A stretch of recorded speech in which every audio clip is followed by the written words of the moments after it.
Running Sentences presents Pirates, Politics, and Potentially Treasure. Book 1, Part 3, War and Death.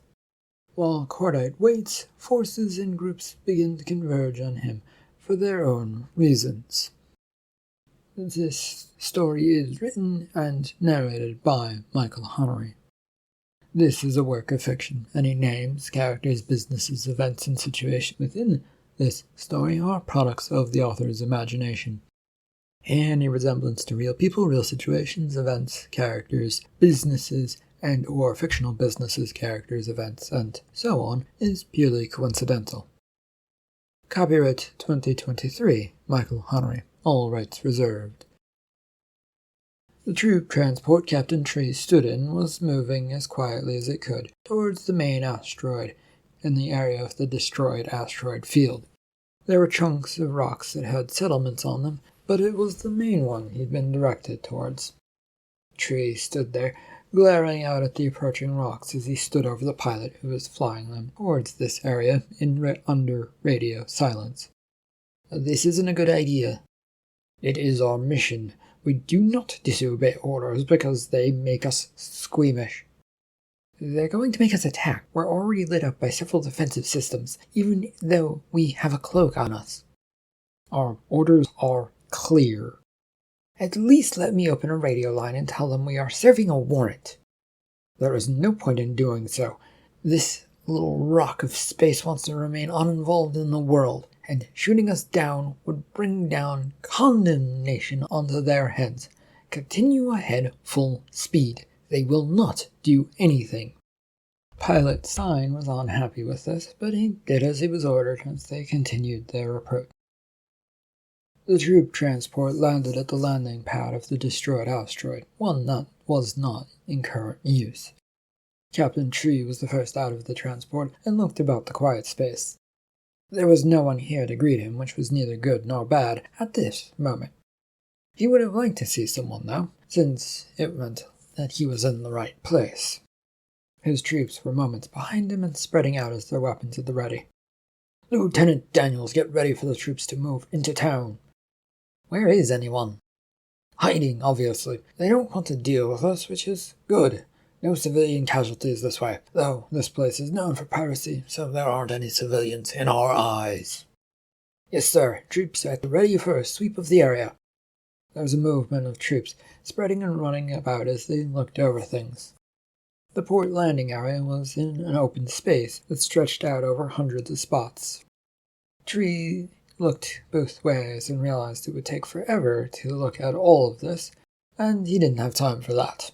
So he looked upwards, towards the atmospheric bubble, the one that protected the city. They weren't yet visible, but the other troop transports should be headed this way quickly with many more soldiers. "Troops, you are clear to land. We are securing things down here, and it should be safe." He said this out loud, just up into the air. It was caught by his communication device that was strapped to his head. He waited, not hearing anything in his responder, but watched as several dots began to grow bigger in the dark space. The transports moved quickly and were in a matter of minutes flaring for landing, where they could find free spots, which wasn't very difficult for them. The port was empty of everybody, so the soldiers were soon disembarking from their ships and spreading out to help secure this facility as a group of lieutenants gathered around Tree. "Secure the area and then we'll move to the streets. Keep your soldiers moving and don't hesitate to shoot. We have government permission to fire on pirates. This place is full of them."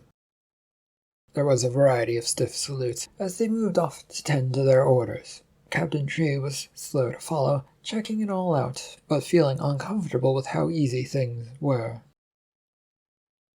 Cordite wandered across his hotel room towards the little balcony he had.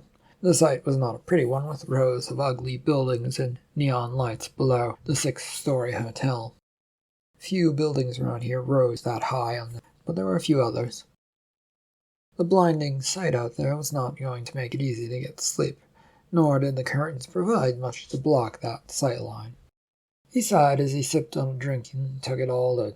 It had been quite a while since he had last been here, and it hadn't changed. Not much, but there was some change, and he was going to miss this life and oddness that he had.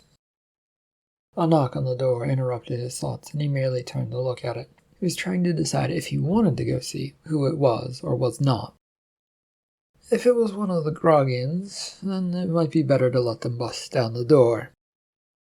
But since there was no screaming outside, it seemed that was an unlikely thing. "It is not locked." When it opened, Lion walked in, followed by a woman with cat-like eyes who was studying everything around her. She met his eyes and cocked her head. "I take it you are up to something, Lion. I can't let you sacrifice yourself." "Why not? And nice to meet you, Miss..." "Ophelia Nettle, and we've met before, Cordite Mercury, not too long ago on a job. It's how I met this and came into debt to this lug, which is why I'm here." She pointed towards Lion with her thumb as he sat down on the bed. "Apologies, then, for not remembering such an event." "You weren't exactly there when things went down, but you did talk to her through our communicator, as we salvaged one of her ships and in the end rescued some of her and her crew." He looked between the two, especially to study the sturdy-looking woman. She had muscles from the looks of things, and her feline look sometimes hid them, making her a deceptive-looking alien to him. It was not a look he wanted to trust, since she was moving about the room, looking at it from place to place, paying no mind to him. "So what do you guys want, then? What are you after?" "Well, I was given an option of fighting in the Navy, which sounded rather fun. So we could take you off of this rock, or maybe we'll leave you here, I don't know. Maybe a bit of both."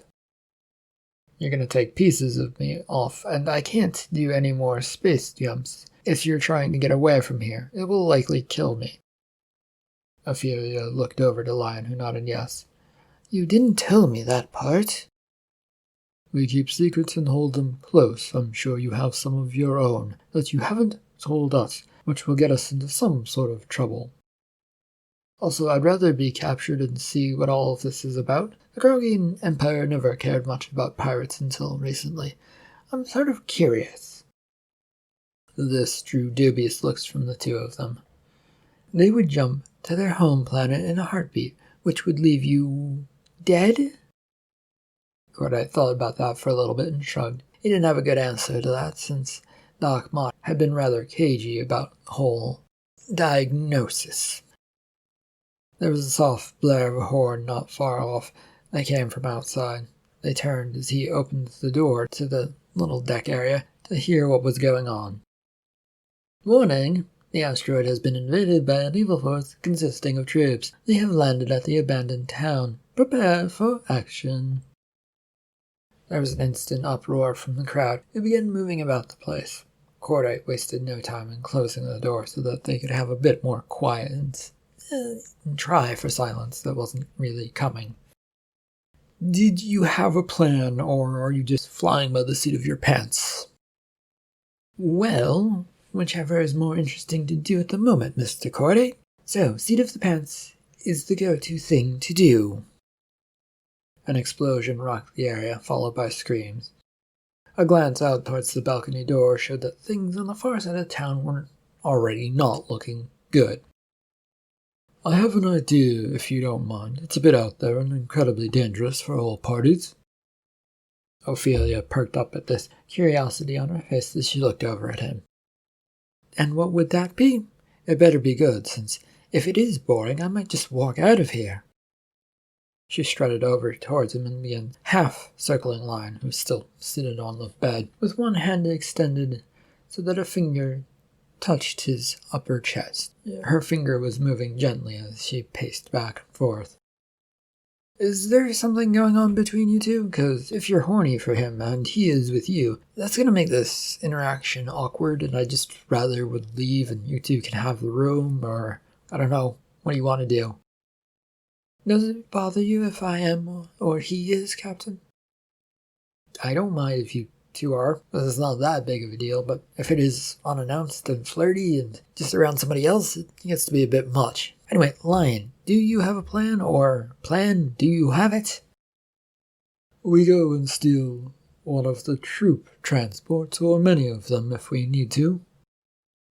Ophelia stopped her movement and looked over to Cordite with a smile.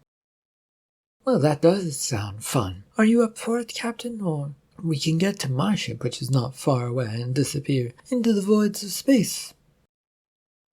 I'm willing to try if you bring the rest of my crew in on it. I don't want them swept up in this.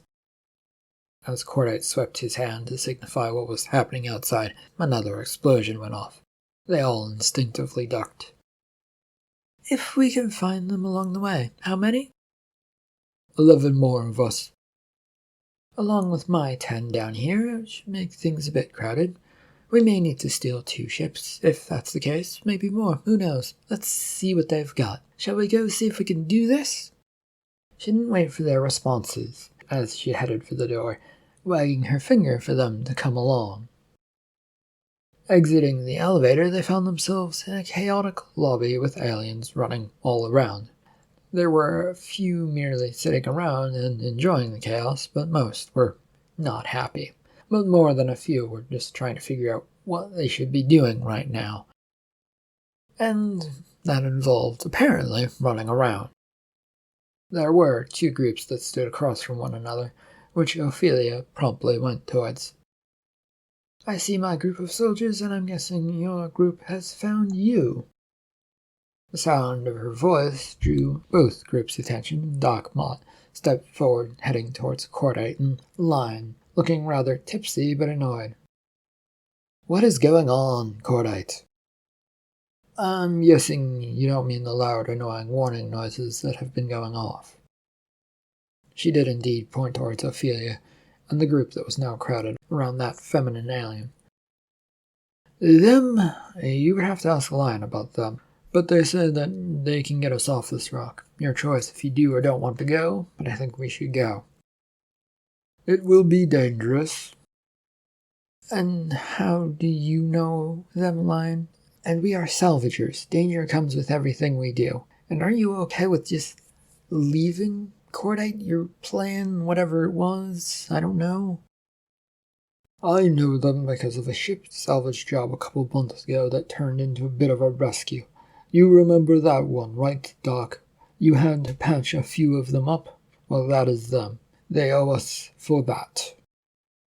Mott turned to look at them again, and the rest of the crew idly moved from foot to foot, waiting for them to come to some sort of decision. There was a nervous energy about both sides, as they didn't want to be the ones standing around here anymore. Right, I'm all for leaving because I don't really want to get caught up in being blasted apart. Captured, I probably would be shot before I could escape anyway. So, does anyone object to helping one another, or these 2 groups, by stealing some ships? Whose ships, Captain? The enemy's, Doc. The Grogians, I guess would be a better way to put it. At least that's the plan Lion came up with, and Ophelia seems to like it. Do you have a better idea? She opened her mouth to say something, but closed it and shook her head no. As the rest of the group gathered around, waiting for him to speak to them. Right, we're making a run for the transport ships that hopefully stayed, and didn't go back to get more troops. The groggy naval soldiers are probably busy trying to destroy things to try and get to us. They may or may not know who exactly we are, but they're probably headed for this area. Then they probably definitely know about me. Ophelia had made her way over to them. My group is all up for this plan. Any problems with yours? A few head shakes of no greeted her, and they all turned and began heading for the door.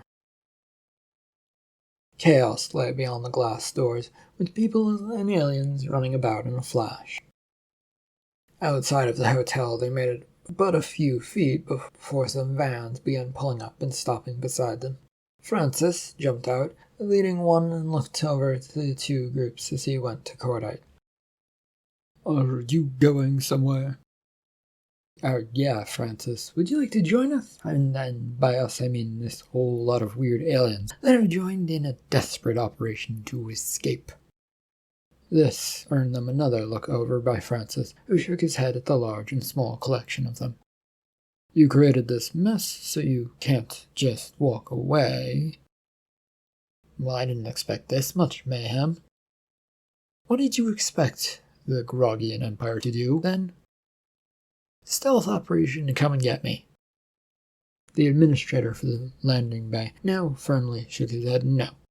There was an explosion nearby, a couple blocks away, with some clouds of smoke rising up from what they could see. No one decided to wait around, as they all ran for vans and hopped in to get the fuck out of there.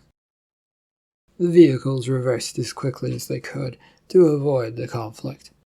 It was now raging in front of them, but hadn't gotten behind them, apparently. All everyone could do was hold on and hope that Francis in the lead van would lead them out of town so that they could explain things further. They kept going and going, though, with no signs of stopping. Drought sat at his computer desk, head in his hands, watching the screen before him. The actions of his soldiers were playing out before him, but did not appear to be going well. What the hell are they doing? This was a simple operation and you're losing men. More agonizing action over soldiers, shooting towards things and then falling over, occurred on the screen. Drought felt his hand tighten around something on the desk and wanted to toss it at the screen. It would have passed right through it, which made tossing it pointless, so he did not do that. And anyway, the door behind him had zipped open, so he swirled around to see one of his supply officers, a fine specimen of a womanly figure, march in. She came to a stop just inside the door and offered a salute. Sir, reporting in, sir. About supplies? Your uniform coloring gives away your department you work for, so what is it so important now? Supplies are running low, especially in the food compartments, sir.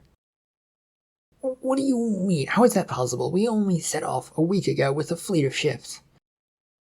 It was an emergency departure, sir, and we weren't done with our resupply on the home planet when the orders came. We can meet up with the supply ship as we head towards our next destination, though, if necessary. No, we are headed home via a jump. Do we have enough supplies to at least last us the next few days? A day or two would be fine, yes. Dismissed, then. Go about your duties and make sure supplies will last until we get home. When she was gone, he turned back to his computer screen to study what was going on. It still looked rather horrible, with the amount his soldiers were just falling over and unreportedly dying. He hit a few buttons on the screen until a view of Captain Tree was brought up, and hit a button that would allow him to communicate to the soldier. Captain Tree, things do not appear to be going well. Sir, the defense are better than we expected. It will take some time to get through them. You have 10 minutes or I'm recalling your troops. He ended the communication lines and sat back to watch further action. The rows of vans rumbled to a stop near the landing port where the groggy Navy had landed their troops. They were atop a hill overlooking the spot. What chaos was going on down below. It looked like they were being pushed back towards the port. Francis, why is this landing spot abandoned?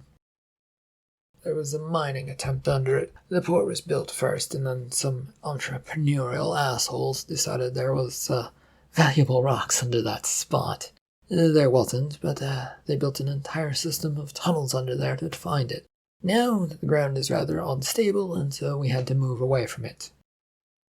Will it hold up enough for a ship launch? Francis turned to Ophelia as she came up to them, and he gave her a shrug. It could, or it could fall apart, I don't know. Good, there's nothing quite like taking one's own life in their hands and seeing how far luck stretches. Shall we go before that army fully retreats backwards? She had begun marching forward towards the landing site and the other landing craft that were still there. It was about 4 or 5. Her group began charging after her, drawing out their own hidden laser pistols and weapons that they had as they hurried away. Lion, do you really trust her?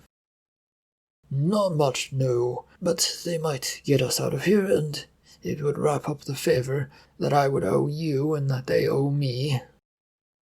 I was never going to collect on that favor, as I've told you many times already. But it is a bit late to try and stop this, so if anyone wants to escape now, it's as good a time as any to try. He looked over to Francis as he began his own walk towards the landing port. A few soldiers were mingling about, looking over the landing pads, waiting for something or anything to happen. A few of the pilots were idling by, even though some orders had come through a few minutes ago. One of the perimeter guards was waving his hands to the others, but went unnoticed, as the group suddenly were upon them. 20 guards and pilots had various weapons pointed at them and at their heads, as they were forced to put their hands up. You have a choice, lazy soldiers. Either stay here, or you can fly away with us to safety. It's probably a bad idea if you stay, by the way. You will either be killed by the citizens waiting for the chance to get revenge for disrupting their day, or your ships come pick you up and then the military you're a part of will look on you badly for failing to do your job. Glances were shared among the soldiers, but mostly nodded along affirmatively that they were going to go along with her. You're bringing them with you. I have need for more troops. Work with me and for me, so yes, Cordite. I welcome all once they rid themselves of the shackles of their former masters. Cordite opened his mouth to say something, but felt it would fall on deaf ears. If she wanted to take that risk, it was fine by him. He wasn't going to keep his soldiers around for it.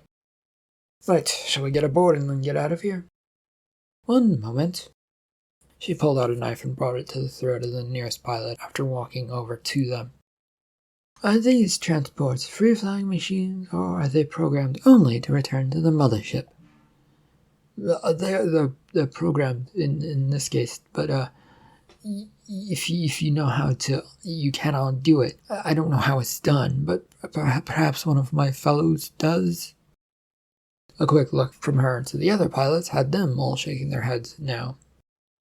Gary, can you do something about this, or is it a lost cause? A small, gnomish, squirrel-like man hurried up to one of the transports, looking over the hulking thing. The vehicles were at least 50 feet high, with big engines on its winglets that would spin in an apparent 360 degrees. I can look at the machines. No way to know if I can do anything until I can get in there, but it is a government thing, so it might take some time. Can you get us into the air, but not flying back to the mothership? Once again, maybe. I need some time to look at things. Take Locks with you. She knows a thing or two about these types of ships. A woman came forward, and the two headed off with a pilot in tow to the nearest behemoth ship. Cordite looked about the place nervously, since the air had taken on an acrid taste to it. I think the rest of the troops are coming here. You can tell that how? The air is burning. That only happens when explosions and guns are going off. Oh, good, a chance for more troops, then. She hurried off towards the port entranceway, where the groggy Navy soldiers would have to enter into. Ophelia stood in the front of the doorway, leading into the building that made up the landing port and the entranceway to it. She watched as a group of soldiers came bounding as best they could, while firing back at an enemy that they might not be able to even see. The way for them was slow, and there were few hiding spots, since the area had been abandoned completely, and the man leading them came charging up, gun at the ready, untrusting of her, and also looking to Cordite, who was leaning against the doorway in. Who are you, people? Your savior, potentially. Would you like redemption, or is it death, more your flavor of life? I don't understand. Talk normally and make sense with what you say. I repeat, who are you, and where are my soldiers that I have left here? You're pirates, aren't you?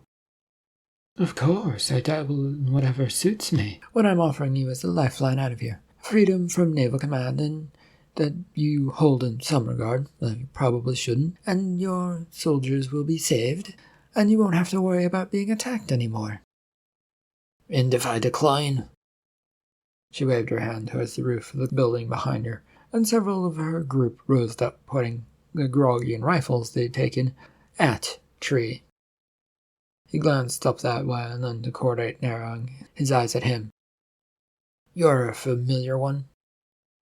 Yes, I am the one you seek, though you claim I am a pirate, which I am not. I had the great crime of returning lost souls to your ship, apparently. You attacked a Grogian ship and then sat around and waited for more ships to show up. We caught you by surprise with our quickness in response to the distress call, thus you ran away and came up with this new plan.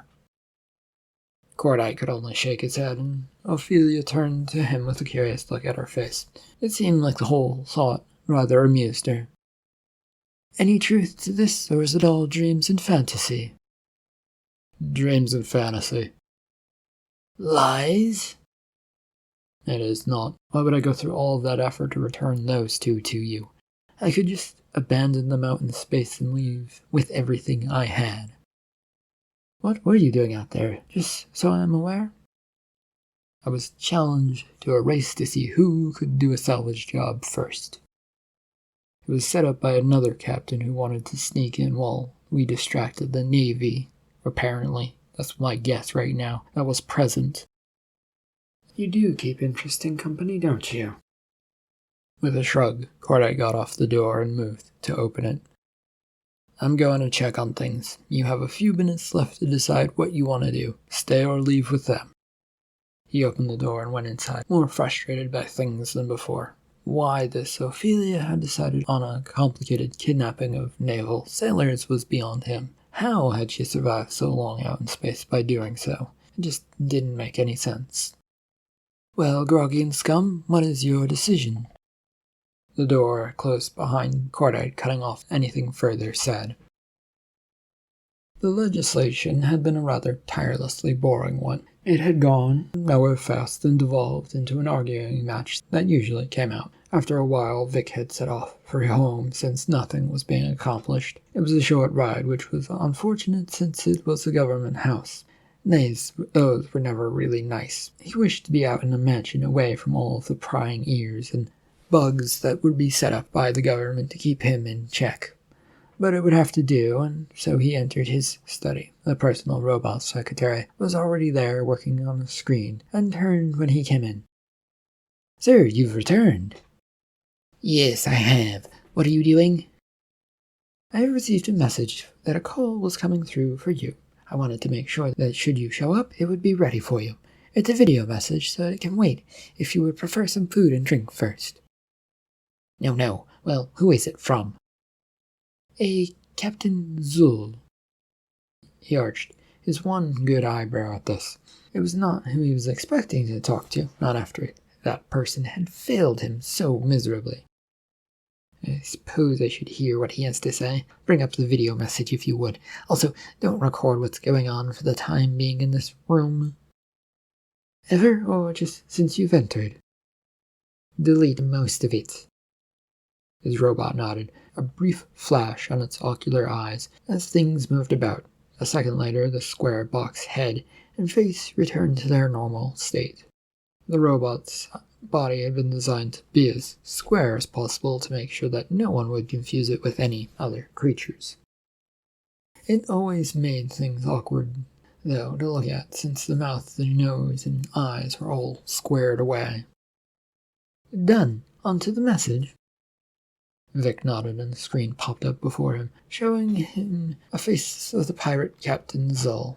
The ugly scars ran across, blurring what might have once been called handsome. Vice President Vic, you sent us into a trap. I don't like being sent into traps. The kidnapping job of any survivors of your damned ship was supposed to be easy. Why was it guarded by your Navy? I had to pull a bunch of tricks just to get even close, and that didn't work, and so I had to abandon it. You set things up for failure, and now I see you have bounties out on the 2 royals that we had. I cannot confirm that it was you who did that, but of course it was you, wasn't it? Pay us what you owe us, and you'll never hear from us again. Don't, and the galactic world will get an earful. The message flicked out and returned to the usual blue screen of nothingness. Vic shook his head as it vanished. Merely another thing that would need to be taken care of. Then the Navy would make quick work of those fools as long as they were paying attention. He flicked his hand to show the location of Captain Drought's fleet. The screen scrolled over to show him a space map where the main fleet was, and then where the lead ship was. Neither appeared to be headed for home yet, and one was further away from the rest of the fleet. Oh, joy, the fool didn't listen to his orders. Bitbot, can you connect me to the Admiralty at once? Yes, sir.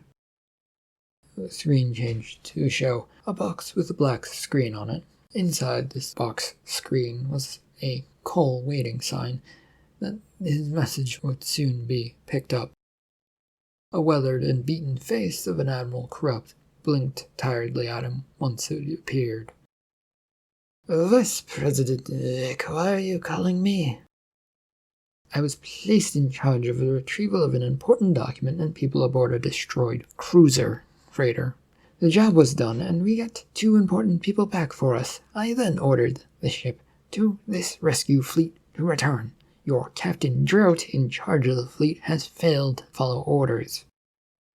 Oh, so what has he done now? There was a bit of an off-screen motion from the Admiral, which Vic took to mean he was looking at some maps. The head turned to the side to give him a good reason to believe it so. I told you I ordered him and his fleet to return with the important cargo. Instead, he is off chasing pirates, I fear. That is an important naval job, Vice President. It is in most cases, yes, but the importance of the cargo is paramount to the King and Queen. So why has Captain Drought and the lead ship of the fleet with the most important cargo gone off to chase pirates? The good-natured expression that the Admiral had began to slip away, which had been enjoying the Vice President's displeasure, dropped away at the news. I will remind you that while the King has power these days, and little of it, they still do get to order about the Navy, and I think it was just the other day that the King had a good head chop ordered. What is it you want? The fleet back here at once, if you could. Done. Don't bother me again without following the proper command chain order. Vic growled to himself that there would need to be some changes in the Army and Navy soon as the screen went blank. There was definitely a review coming up, and he was a part of that, and it would be a good time to point out such matters to those in charge. Judging from your current state and attitude, you could use something to help you calm down. Follow me, good sir. The crowded space that made up the quarters and office of Captain Zill, which were even more so now. 2 of his crew had stuffed themselves into the space, looking to talk to him about some important matters. He'd taken the smallest room possible aboard his ship, the salvage pirate, to stop such crowding around him, looking for orders. Sir, we are approaching the planet as planned. Any changes in orders? I have not been contacted yet, so no. Is that all, Toto? You couldn't have sent me a message? The major comms are down again, unless you wanted the entire ship to know about things. He shook his head no in response. The last thing he wanted was everyone hearing about things. Too many people getting knowledge meant that security was at a risk, and then they could be found. The need to yell about this came to Zul, but he bit down on it, and turning to the other person who had come in. And what do you want? It appears a war has broken out between the Grogian naval ship and a settlement on the Destroyed Asteroid field. Does that concern me? If you wish to rule over all pirates, yes. The place attacked was known to be a safe spot. Of course it is, and now we have to go to war, don't we? Well, there will be some calls from all sides. It is inevitable that someone will want to do something, but there is something we have learned. I'm staying out of it. Let the fools beat each other up, and then we will take what is theirs once they're beaten. Captain Cordite is still alive, and he is the reason that the battle is raging. Shit, that could lead back to me if he survives, couldn't it? Hence why I'm telling you, sir. Well, then I suppose Corporal Pot, that we should go check out the situation and eliminate all loose ends. Leave and landing are now cancelled for the crew. Tell all hands to prepare for action. He rose from his chair and ushered himself out of the room. Cordite watched from his perch near the controls to the transport ship as the last person got aboard and the back doors began shutting. He turned his head to Carrie, who was still looking over things and frowning. We ready to go, or? Yeah, I don't like the setup. There's a chance I did this wrong. It's fine. Whatever happens will happen. And if we do get caught up, well, then we'll just have to go acting like prisoners, I guess. There was a bit of fiddling with some of the controls as the ship began to float, and the several beside them also did likewise. They continued their trek upwards as Carrie monitored the screens, and from what Cordite could tell, looked unhappy with things. The screen, which looked to show a radar and a line towards a dot, made him guess that they were on the automatic course that they might be forced to take. You alright?